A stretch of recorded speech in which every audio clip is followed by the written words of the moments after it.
వరంగల్ జిల్లా నర్సంపేటలో RTC driver ఆత్మహత్యా యత్నానికి పాల్పడ్డారు. సమ్మెపై ప్రభుత్వ వైఖరికి నిరసనగా ప్రాణత్యాగానికి ప్రయత్నించారు. తీవ్రంగా గాయపడిన శంకర్ గౌడ్ ను వరంగల్ ఎంజీఎం కు తరలించారు. మరిన్ని వివరాలు మా ప్రతినిధి రవిచంద్రను అడిగి తెలుసుకుందాం. రవిచంద్ర, చెప్పండి, ప్రస్తుతం ఆర్టీసీ డ్రైవర్ శంకర్ గౌడ్ పరిస్థితి ఎలా ఉంది?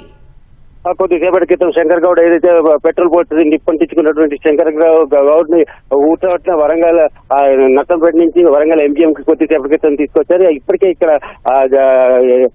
నగర పోలీస్ స్టేషన్ అలాగే జిల్లా కలెక్టర్ కూడా ఉన్నారు. ఆయనకి మెరుగైన అన్ని విధాల వైద్యం అందించేందుకు అన్ని ఏర్పాట్లు చేశారు. సో గత 2 రోజుల నుంచి కూడా తమ డిమాండ్ల పరిష్కారం కోసం రాష్ట్ర వ్యాప్తంగా ఆర్టీసీ ఉద్యోగులు కార్మికులు సమ్మె బాట పెట్టారు. అయితే ఇవాళ ఉదయం కూడా అన్ని డిపోల వద్ద కూడా ఆందోళనలు మిన్నంటాయి. మొత్తం 9 డిపోల పరిధిలో వరంగల్ ఉమ్మడి జిల్లా వ్యాప్తంగా 9 డిపోల పరిధిలో ఆందోళనలు చేస్తున్నాయి. మధ్యాహ్న సమయంలో నర్సంపేట దగ్గర వంట మార్పు చేసుకునే క్రమంలో దాన్ని అడ్డుకోవడానికి ప్రయత్నించడంతో ఈ కోలా శంకర్ గౌడ్ నర్సంపేటలో ఆర్టీసీ డ్రైవర్ గా పనిచేస్తాడు. ఇతనికి భార్య అలాగే కూతురు కుమారుడు కూడా ఉన్నారు.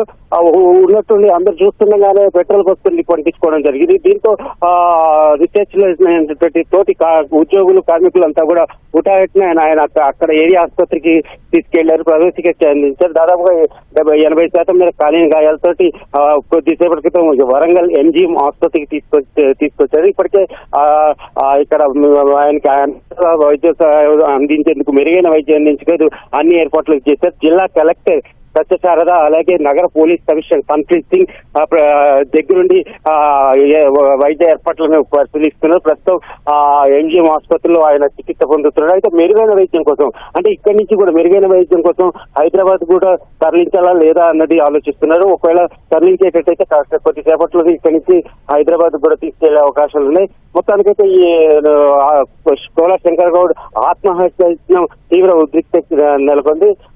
నర్సంపేటలో మొత్తం ఉద్యోగులంతా కూడా ఆందోళన బాట పెట్టారు.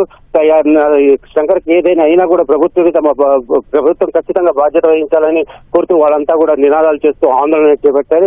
నర్సంపేటతో పాటు జిల్లా వ్యాప్తంగా కూడా అన్ని డిపోల వద్ద కూడా ఆందోళన కార్యక్రమాలను కార్మికులంతా ఉధృతం చేశారు. ప్రస్తుతం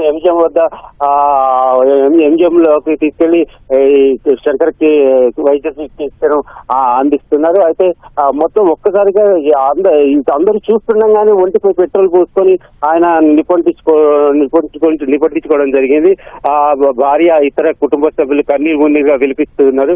ప్రస్తుతం కొద్దిసేపటి క్రితమే ఆయన ఎంజీఎం ఆసుపత్రికి తరలించారు. అలాగే మెరుగైన వైద్యం అందించేందుకు ఇప్పటికే ఇక్కడ రెడీగా సిద్ధంగా ఉన్నారు కలెక్టర్ అలాగే నగర పోలీస్ కమిషనర్.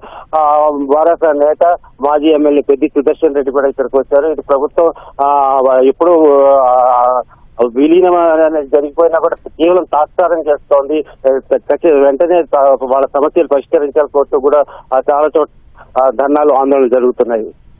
ఉమా, ధన్యవాదాలు రవిచంద్ర.